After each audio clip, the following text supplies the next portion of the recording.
میرے لیے بہت بڑا اعزاز ہے آج ایاز خان نے مجھے یہاں پہ بلایا، مدعو کیا، مجھے موقع ملا آپ کے ساتھ بات کرنے کا، آپ کو ملنے کا۔ یہ علاقہ میں نے جس طرح آپ سے پہلے عرض کی، یہ علاقہ میرے لیے بہت محترم اس لیے بھی ہے، یہ حلقہ اس لیے محترم ہے کہ یہاں پہ ہمارے بڑے بھائی رضا خان کی سیٹ ہے، جس کے اوپر مجھے ایاز نے موقع دیا الیکشن لڑنے کا۔ آج سے کچھ عرصہ پہلے جب ایاز نے میرے سے بات کی تو میں نے ایاز کو یہی کہا تھا کہ یہ سیٹ آپ کی ہے، یہ آپ کے والد کی سیٹ ہے، اور میں چاہتا ہوں کہ آپ ہی یہاں سے الیکشن لڑیں۔ لیکن ایاز نے مجھے مجبور کیا کہ نہیں، آپ میرے ساتھ مل کے الیکشن لڑیں، ہم دونوں مل کے الیکشن لڑیں گے۔ تو میں ایاز کا دل کی گہرائیوں سے شکریہ ادا کرنا چاہتا ہوں، اس نے بہت عزت دی مجھے، ہم نے والد کی سیٹ پہ کھڑا کیا ہے، اور انشاءاللہ آج جو ہمارا تعلق بنا ہے، یہ انشاءاللہ جتنی دیر میری زندگی ہے انشاءاللہ ہم اس تعلق کو نبھائیں گے انشاءاللہ۔ سیاست میں نے پچھلے 22 سال میں ایک چیز سیکھی ہے، آپ سب کو راضی نہیں کر سکتے، لیکن آپ کم از کم جس طرح حضرت علی کرم اللہ وجہ نے کہا تھا، وہ کوئی شخص نہیں جس سے دوست کو راحت محسوس نہ ہو اور دشمن کو خوف محسوس نہ ہو۔ جو سب کا ہوتا ہے وہ کسی کا نہیں ہوتا۔ دوست کے ساتھ کھڑا ہونا چاہیے، دوست کے لیے جہاں بھی آپ بیٹھے ہوں، جو آپ کر سکتے ہوں وہ اس کے لیے اچھا کرنے کی کوشش کرنی چاہیے۔ اور دوستی جو ہوتی ہے یہ سب کے ساتھ نہیں ہوتی، پر جس کے ساتھ ہوتی ہے اس کو نبھانا چاہیے۔ اور انشاءاللہ میں نے اپنی سیاست میں یہی سیکھا کہ دوست کے ساتھ کھڑے ہو، دوست کے لیے اچھے وقت بھی آتے ہیں، دوستوں میں برے وقت بھی آ جاتے ہیں، تو اچھے دوست نہ ہمیشہ جو ہے وہ آپ کے لیے وہی رہتا ہے جو کہ جس کو پتہ ہو کہ اچھے اور برے وقت میں دوست میرے ساتھ کھڑا ہوگا، اور وہی دوستی ہے۔ انشاءاللہ تعالی ہمارا یہی تعلق جو ہے وہ اس علاقے سے ایاز خان کے ساتھ اسی طرح نبھے گا۔ میں دل کی گہرائیوں سے آج پیر جمیل شاہ صاحب آپ کا دل کی گہرائیوں سے شکریہ ادا کرنا چاہتا ہوں۔ شاہ صاحب، آپ نے جتنی محبت سے ہمارے استحکام پاکستان میں شمولیت اختیار کی، میں دل کی گہرائیوں سے ہمیشہ آپ کا ممنون و مشکور رہوں گا۔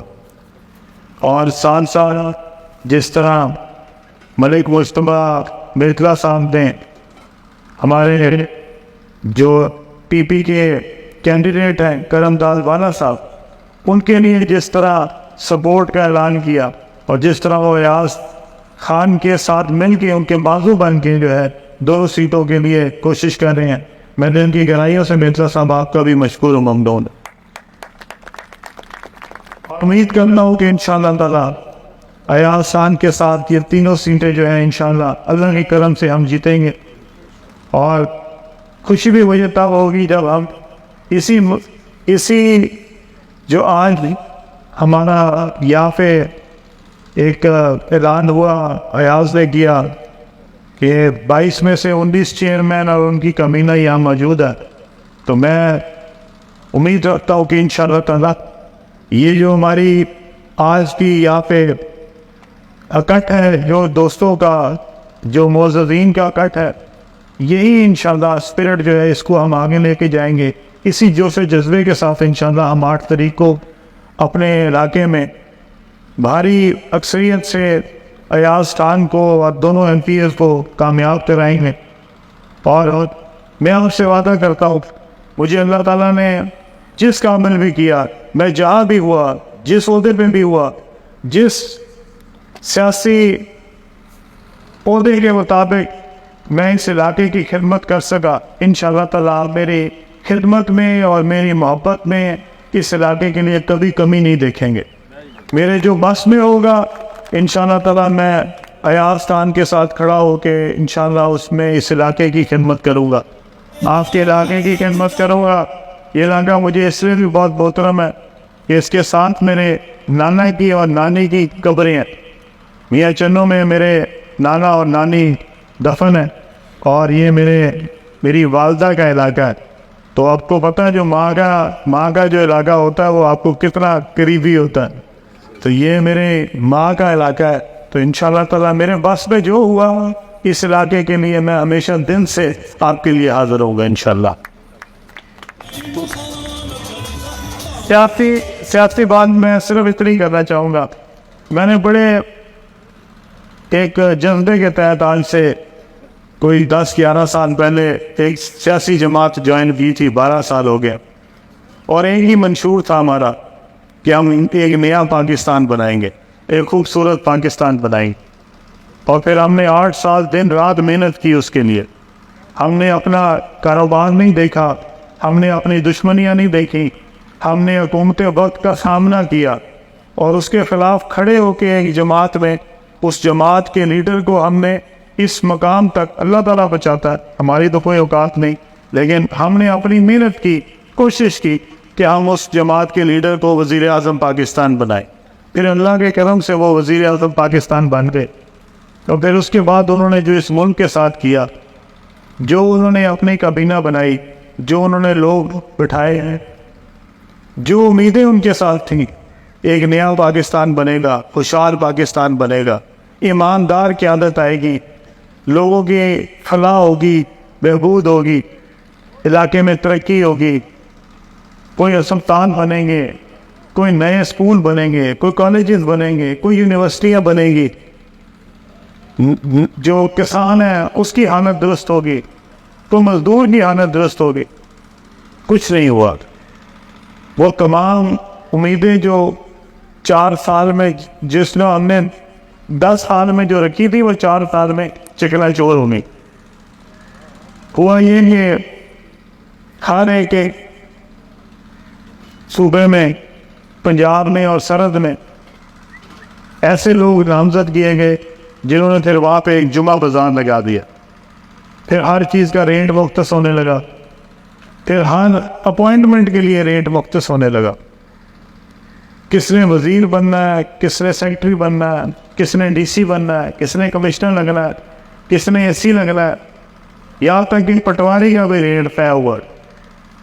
اور وہاں پہ جو پنجاب کا سب سے بڑا گھر ہے سی ایم ہاؤس, اس میں بیٹھ کے یہ فیصلے ہونے لگے کہ آپ کتنے ریٹ لے کے کس کو کہاں پہ لگانا ہے. اور اس کے جو بینیفیشری ہیں, اس کے جو پیچھے اس کے کہاں تک سلسلہ جاتا تھا, وہ سلسلہ جو ہے وہ بہت افسوس کے ساتھ کہنا پڑتا ہے کہ وہ وزیر اعظم صاحب کے گھر تک جاتا تھا. اور وہ باوجود اس کے کہ ہم نے بہت بار کوشش کی کہ یہ باتیں ان تک پہنچائیں کریں, لیکن مجھے سزا یہ ملی کہ میں 4 مہینے کے لیے جیل چلا گیا. اس کے بعد انہوں نے مجھے پیغام دے دیا کہ آئندہ تو بولے گا تو پھر اندر جائے گا. اسی طرح ہمارے ساتھ جو مفلس دوست تھے, جنہوں نے قربانیاں دی تھی, جو دن رات محنت کرتے تھے, جو کوشش کرتے تھے نیا پاکستان بنانے کی, وہ سب چپ ہو گئے. وہ آرام سے بیٹھ گئے, ان کو سمجھ آ گئی کہ اب ہمارا ایگزام جو ہے وہ اچھا نہیں ہوگا. اور پھر یہاں پہ ہم نے دیکھا کہ 4 سال ایک ایسی حکومت رہی جس میں کوئی نقصان حال نہیں تھا. لیکن میں اس ملک سے اور اس ملک کے حالات سے کوئی یہ نہیں ہے کہ میری امید ختم ہو گئی ہے. میری امید ختم نہیں ہوئی. میں آپ سب کو کہنا چاہتا ہوں, یہ ملک میں بہت پوٹینشل ہے, اس میں بہت پوٹینشل ہے آگے بڑھنے کا, ترقی کرنے کا, ترقی یافتہ ملکوں میں شامل ہونے کا. اگر کوئی کمی ہے تو صرف ہم میں ہیں, اگر کوئی کمی ہے صرف لیڈرشپ میں. ہمیں کوئی لیڈر ہی نہیں ایسا ملتا جو ہمارے ملک کو کہیں لے کے جا سکے. جس کو بھی دیکھتے ہیں وہ پچھلے سے زیادہ ہی حالات خراب میں نظر آتا ہے. تو جو امید ہے وہ نہیں چھوڑنی چاہیے. اس ملک میں بہت پوٹینشل ہے. آپ کے پاس 24-25 کروڑ لوگ ہیں, جس میں سے 70% لوگ نوجوان ہیں. یہ ایک بہت بڑا پوٹینشل ہے اگر اس کو صحیح طریقے سے استعمال کیا جائے. اگر ہم اس کو صحیح طریقے سے پاکستان کی ترقی کے لیے استعمال کریں، یہ پاکستان کے لیے ایک بہت بڑا پوٹینشیل ہے. ہمارا نوجوان 70% ہے. پوری دنیا میں اس وقت جو ان کی آبادی ہے وہ ساری کی ساری بوڑھوں پہ مشتمل ہے. زیادہ تر آبادی ان کی بوڑھوں پہ مشتمل ہے. ہماری آبادی جو ہے وہ نوجوانوں پہ مشتمل ہے، اور یہ ایک بہت بڑا پوٹینشیل ہے اس ملک کو آگے لے کے جانے کا. صرف ہماری راہ ٹھیک ہو جائے، صرف ہمارا راستہ کلیئر ہو جائے، صرف ہمیں پتہ لگ جائے کہ ہم نے وہاں پہنچنا ہے، اور اگر ایماندار قیادت آ جائے. ایک ہی مسئلہ ہے ہر چیز میں، قیادت جو ہے اس کا ایماندار ہونا اور قیادت کا ویژنری ہونا. قیادت کو کچھ سمجھ بھی تو ہونا کہ کرنا کیا ہے. جیسے آپ بہت ایماندار ڈرائیور رکھ لیں، جس کو ڈرائیونگ نہ آتی ہو تو اس کی ایمانداری بھی کس کام کی ہے. اگر آپ کوئی مکینک رکھ لیں جو ہو تو تجربہ اور گاڑی ٹھیک نہ کرنی آتی ہو تو اس کا بھی کوئی فائدہ نہیں. تو دونوں چیزیں ضروری ہے. اس کے پاس یہ ابیلٹی بھی ہو کہ وہ کام کرنا جانتا ہو، کام کروانا جانتا ہو، اور ساتھ ساتھ ایماندار ہو. یہ دونوں چیزوں میں سے ایک بھی نہ ہو تو بات نہیں بنتی. اس لیے دونوں چیزیں ضروری ہیں، اور مجھے امید ہے کہ اللہ تعالیٰ ہم کو اپنا خاص کرم کرے گا. اس ملک کو صرف ایک لیڈر کی ضرورت ہے، صرف ایک اچھی حکومت کی ضرورت ہے جو اس ملک کو یہ جو مایوسی ہے اس میں سے نکال سکے. اور لوگوں کے اندر جو مایوسی ہے صرف اس لیے ہے کیونکہ ان کو آگے کوئی راہ نظر نہیں آتی. تو میں انشاءاللہ آپ سے وعدہ کرتا ہوں، اللہ نے ہمیں موقع دیا استحکام پاکستان پارٹی کا. اگر اللہ تعالیٰ نے کوئی ہمیں موقع دیا، ہم کسی حکومتی عہدے میں ہوئے، انشاءاللہ تعالیٰ اس قوم کو جو مایوسی ہے اس میں سے نکالیں گے. انشاءاللہ تعالیٰ ہم ملک کو آگے لے کے جائیں گے. انشاءاللہ تعالیٰ ترقی کی طرف لے کے جائیں گے. نئے اسکول بنائیں گے، نئے کالجز بنائیں گے، نئے یونیورسٹی بنائیں گے، اور انشاءاللہ کوشش کریں گے کہ ہمارا جو ملک ہے وہ صف اول کے ممالک میں شامل ہو سکے. ہمارے پاس سب کچھ ہے.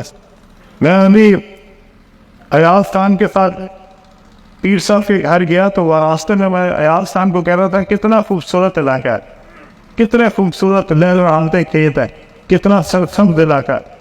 کس چیز کی کمی ہے اس ملک میں؟ خوبصورت پہاڑ دیکھیں، دنیا کے بلند ترین پہاڑ آپ کے پاس ہے. دنیا کے خوبصورت ترین جو کسان ہیں، جو آپ کے کھیت ہے، وہ آپ کے ملک میں ہے. بہت بڑا ریگستان، پھر سمندر 1100 کلومیٹر کا سمندر. ہر چیز ہے اس ملک میں، ہر چیز میں پوٹینشیل ہے. ہم نے اپنے نوجوان کو مایوسی سے باہر نکالنا ہے. ہم نے اس ملک کو آگے لے کے جانا ہے، اور انشاءاللہ تعالیٰ آپ کی استحکام پاکستان پارٹی اس کو آگے لے کے جائے گی. ہمارے پاس ایک پروگرام ہے، ہمارا ایک منشور ہے، اور ہم وہ منشور دیا ہے جو عام آدمی کی ریلیف کے لیے، جو غریب آدمی کے ریلیف کے لیے.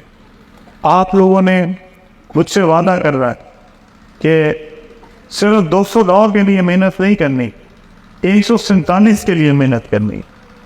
یہ نہیں ہو سکتا کہ میں اپنے رضا خان مرحوم کے سامنے شرمندہ ہوں. میں اس کے سامنے شرمندہ نہیں ہونا چاہتا. اس کا بیٹا جیتے گا تو میری جیت ہے، اس کا بیٹا جیتے گا تو میری کامیابی ہے.